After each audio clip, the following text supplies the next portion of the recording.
I used to think sleep paralysis was just a scary story people told online. That changed last year when it happened to me. It was a regular night. I went to bed around midnight, scrolling through my phone until my eyelids got too heavy. I don't remember falling asleep, but I remember waking up. At first, everything seemed normal. My room looked the same. The glow of my alarm clock, my chair piled with clothes, the half-empty water bottle on my nightstand. But then I tried to move. My arms wouldn't respond. Neither would my legs. I was completely frozen. Panic set in fast. My breathing felt shallow, like my chest was being pressed down by something heavy. I tried to call out, but my lips wouldn't budge. That's when I saw it. In the corner of my room near the closet, something shifted. The shadows seemed wrong. They stretched too far, bending in a way that made my stomach twist. Then, a figure stepped forward. It was tall, too tall, with limbs that seemed slightly off, like they had extra joints. Its face, or what should have been its face, was just smooth, featureless skin. But I could feel it looking at me. I wanted to scream, but my throat wouldn't work. My fingers twitched uselessly at my sides. The thing moved closer, slow and deliberate, like it was enjoying my fear. It stopped beside my bed, close enough that I could hear it breathing, even though it had no mouth. Then it reached out. Its fingers, impossibly long, hovered just over my chest. My heart pounded so hard, I thought it might explode. Then, just when I thought it would touch me, I woke up. For real this time.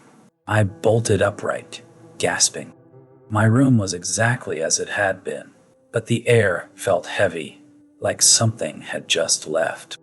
I scrambled for my phone, checking the time. 3:12 a.m. The classic witching hour. I didn't sleep the rest of the night. The next day I told myself it was just sleep paralysis, a hallucination. But a part of me knew better, because ever since that night, I can't shake the feeling that I'm being watched. And every now and then, just before I fall asleep, I see the shadows in my room shift, just slightly.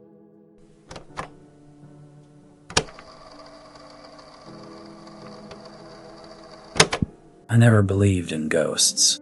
Sleep paralysis. Sure, I'd heard about it, even joked about it. But ghosts? Demons? No, but that changed last winter. It started with a bad week of sleep. Work stress, too much caffeine, maybe both. I'd wake up exhausted, my body feeling heavy, like I hadn't moved all night. My apartment was small, a one-bedroom in an old building with thin walls. I could hear my neighbor's TV, people arguing outside, the radiator clanking in the night. Normal sounds. Until they weren't. One night, around 3 a.m., I woke up completely still. My arms, my legs, even my fingers, I couldn't move.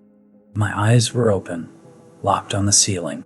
My chest felt tight, like something was sitting on me. I knew what this was. Sleep paralysis. I'd read about it. Stay calm. Let it pass.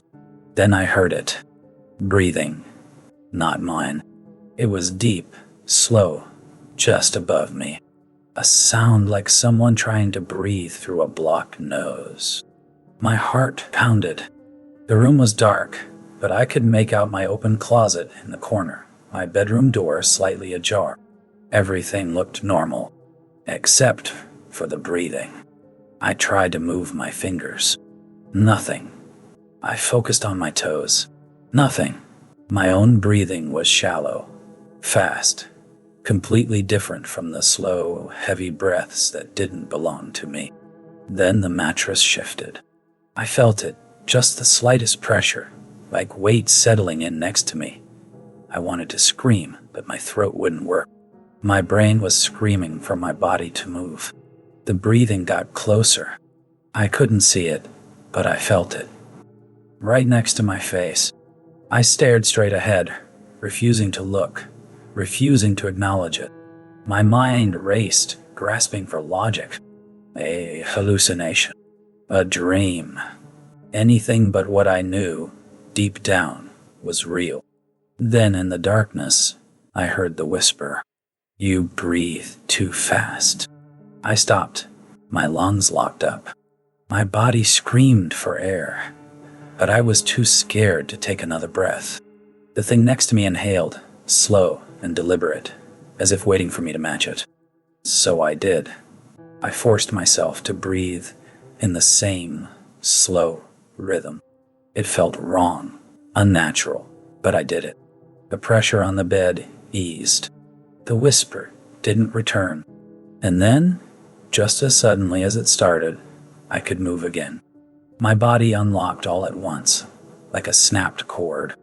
I rolled onto my side, coughing, dragging in sharp, uneven breaths. My fingers dug into the sheets. The air was thick, heavy, like I'd been breathing something else's exhale. I didn't move for a long time. I just lay there, listening, waiting for another breath that wasn't mine. Nothing. But I swear, just before I turned on the light, I felt the mattress rise like something had just gotten up. For weeks after, I forced myself to breathe slowly before bed, terrified that if I didn't, it would come back. Sometimes, I still hear it. A deep, slow breath, not mine. Waiting, listening, matching me.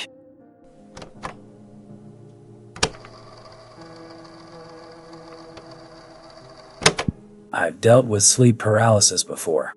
It's terrifying, sure. But I learned the tricks. Stay calm, wiggle a toe, focus on breathing. It always passed. Until last month. Now, I don't sleep in my bedroom anymore. It started like any other episode. I woke up completely frozen. My body wouldn't respond. My chest felt like a weight was pressing down, and my eyes were locked on the ceiling. The only thing I could move was my breathing. Slow, shallow breaths, in and out. I told myself to stay calm. It was just my brain misfiring. Then I saw the shadow. It stretched across my ceiling, long and jagged, as if cast by something standing right next to my bed. But my lamp was off. The only light came from the street lamp outside, filtering weakly through my curtains. There was nothing in my room that could cast a shadow like that. Then it moved. Not like a trick of the light, it moved. The edges flickered, shifting as if something was stepping closer. I wanted to close my eyes. I couldn't. The shadow stretched lower, creeping down the wall. It had a shape now. Arms, legs, a crooked head that twitched as it adjusted. My breath stuttered, but I forced myself to keep it steady. Then, it did something I wasn't prepared for.